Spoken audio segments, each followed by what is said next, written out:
여러분 안녕하세요. 즐거운 주일 되시기 바랍니다. 지금부터 MZ세대란 얘기에 관해서 말씀드리겠습니다. 요즘 많이 불리는 얘기죠. MZ세대. 여러분은 혹 MZ세대라는 뜻을 아시는지요? 지금부터 MZ세대에 관해서 말씀드리겠습니다. 아는 듯 하지만 막상 아내가 설명해 보라 하니 자신이 없었는데 좋은 자료를 입수해서 지금 여러분에게 말씀드리겠습니다. 저와 비슷한 수준에 머물고 있는 분들은 한번 읽어 보시죠. 초역전후 시대 왜 MZ세대가 승리했을까? 물음표. MZ세대가 사회적 화두가 된 지도 10여 년이 지났다. 1980년도 이후 2000년도까지 태어난 사람들이 MZ세대다. 지금 한 30 내지 40대 되네요. 이들이 성장하면서 가정, 학교, 직장, 군대에서 차례로 난리가 났다. 생각도, 일하는 방법도, 노는 방식도 기성세대와 다른 세대이기 때문이다. 그야말로 신인류가 탄생한 것이다. 왜 이런 일이 벌어진 것일까? 우선 1980년에 주목할 필요가 있다. 정보화 사회, 즉 정보화 사회의 시작이며 신자유주의의 시작이고 민주화 운동의 분출 시기였다. 이 해에 미래학자 엘빈 토플러가 쓴 제3의 물결이 나왔고 1985년에는 같은 저자가 쓴 권력 이동이 나왔다. 80년대 초부터 정보화 사회가 본격적으로 시작된 것이다. 또 하나 주목할 점은 1980년부터 우리 사회에 민주화 의식이 고조되었다는 것이다. 신자유주의는 무한 경쟁, 승자 독식, 개인주의를 확산시켰다.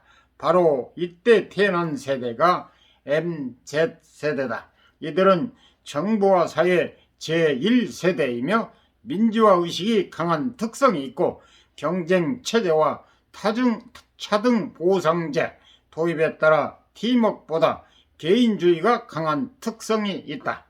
이들은 어려서부터 스타크래프트, 닌텐도 게임기와 컴퓨터를 가지고 놀았다. 기성세대에게는 컴퓨터가 업무용이었지만 이들에게는 생활의 도구이고 오락의 도구였다. 기성세대가 데스크탑 컴퓨터를 썼다면 MZ세대는 노트북을 휴대하고 다니며 일상을 함께 하였다. 이들이 성장하여 중고등학생, 대학생이 되자 제일 먼저 당황한 것이 교사와 교수였다. 공부하고 노는 방식이 다르고 대화하는 방식이 다른 학생들이 나타난 것이다. 말이 안 통한다. 버릇이 없다. 예절 모른다. 저밖엔 모른다. 4차원 인간이다. 이런 표현들이 나왔는데 MZ세대와 기성세대의 문화적 충돌에서 나온 아우성이다. 이들이 성장하여 직장으로 사회로 진출하자 직장에서 또 한 번 난리가 났다. 소통 방식이 다르고 개성이 강하고 예의가 없는 신참들이 나타났으니 기존의 조직 문화에 젖어 있던 기성세대들은 놀랄 수밖에 없었다. 잔소리도 하고 군기도 잡으려고 노력하였다. 그러나 이건 애초부터 불가능한 일이었다. 새로운 도구와 무기로 무장한 신인재들이기 때문이다. 동시에 민주화의식이 강한 이들은 그 어느 세대보다도 정의, 인권, 공정, 평등에 민감했고 권위주의, 상명하복, 갑질에는 강력한 저항을 하였다. 이들은 의식도 태도도 일하고 노는 방식도 기성세대와는 완전히 달랐다. 기성세대가 이들을 보는 관점도 변하기 시작했다. 태도가 이상했지만 업무 처리는 막강한 강점을 진 것을 깨달은 것이다. 이들은 더 빠르고 더 정확하게 업무를 처리하였다. 자율성을 주면 날고 뛰지만 간섭하고 통제하면 거침없이 대드는 것이 MZ세대의 특징이다. 세상이 변한 걸 모르고 잔소리하고 간섭하는 기성세대를 이들은 꼰대라고 부른다. 한글 단어 꼰대는 지금 영어 사전에까지 GGONDAE라고 올라 있다. 꼰대. 우리 사회는 한동안 MZ세대와 꼰대들이 뜨거운 세대의 전쟁을 벌인 것이다. 이 전쟁의 승자는 당연히 MZ세대다. 신형 무기로 무장을 했으니 기성세대는 당할 수가 없는 것이다. MZ세대가 역량을 발휘하면서 우리 사회 전반에 초역전 현상이 나타났다. 사원이 임원보다 똑똑한 세상, 학생이 교수보다 똑똑한 세상, 병사가 간부보다 똑똑한 세상, 자식이 부모보다 똑똑한 세상, 신참이 고참보다 똑똑한 세상이 초역전 사회다. 멘토링은 멘토가 멘티에게 가르침을 주는 것이다. 초역전 시대에는 리버스 멘토링이 더 필요해졌다. 젊은 멘티가 나이든 멘토를 지도하는 것이다. 초역전은 그야말로 세상이 뒤집어진 것인데 이걸 모르거나 인정하지 못하는 사람들은 현대를 살아가는 원시인이다. 2007년에도 특기할 만한 역사적 시점이다. 스티브 잡스가 아이폰을 선보이며 스마트폰 시대를 열었다. 또 하나의 막강한 휴대용 무기가 나타난 것이다. 스마트폰만 들고 있으면 소통도 검색도 놀이도 업무도 24시간 실시간으로 할 수 있게 되었다. 스마트폰을 몸의 일부처럼 쓰는 사람들을 포노사피언스라고 부른다. 영국 이코노미스트가 2015년 기사에서 처음 썼지만 우리나라에서는 최재붕 교수가 동명의 책을 쓰면서 이 용어와 개념이 널리 알려지게 됐다. 포노사피언스는 스마트폰을 24시간 끼고 사는 신세대를 말한다. 잘 때도 침대맡에 두어야 안심이 되고 눈 뜨자마자 스마트폰부터 찾는다. 이들에게 휴대폰은 생명을 지탱하는 도구이자 무기다. 이들에게 휴대폰 사용을 못하게 하거나 뺏으려 들면 죽기 살기로 저항한다. 스마트폰이 생명줄이기 때문이다. 휴대폰을 뺏으려는 부모나 담임 선생님을 폭행한 중학생들이 나오고 심지어는 극단 선택을 하는 충격적인 일까지 발생하였다. 도대체 휴대폰이 뭐라고? 포노사피언스에게 스마트폰은 신체의 일부나 마찬가지이기 때문에 스마트폰을 뺏은 것은 신체의 일부를 뜯어가는 거나 마찬가지인 것이다. MZ세들이 군에 입대하면서 또 한 번 난리가 났다. 군대는 합법적인 계급사회다.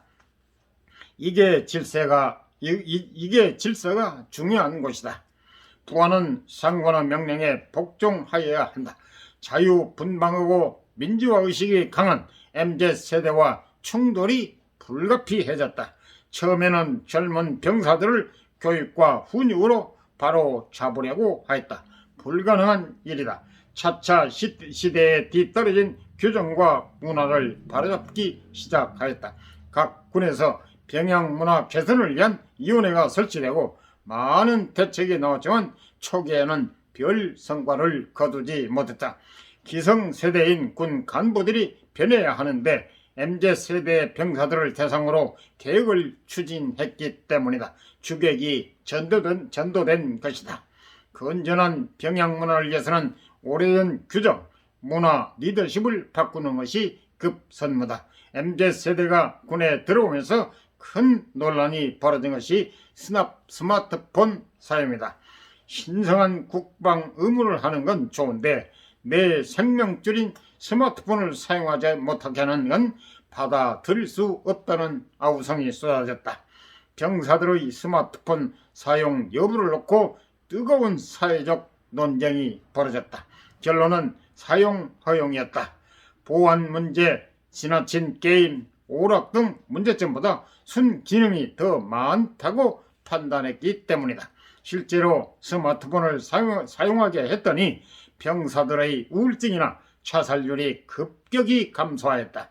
자유롭게 돌아다니다가 군 생활을 하게 되면 속박감을 느끼고 위축되는데 스마트폰이 활로를 열어준 것이다. 특히 코로나 시대에 들어서는 휴가와 외출까지 제한되면서 젊은 병사들이 심리적으로 위축되었는데 스마트폰 사용이 숨통을 틔워준 것이다. 코로나 시대가 시작되기 전 병사들에게 스마트폰 사용을 허용한 것은 신의 한 수였다. 이제 MZ세대는 20대에서 40대까지 넓게 분포되어 있다. MZ세대 맨 처음에 해당하는 사람들은 40세 전후가 되면서 직장에서 팀장이나 중견 간부가 됐다.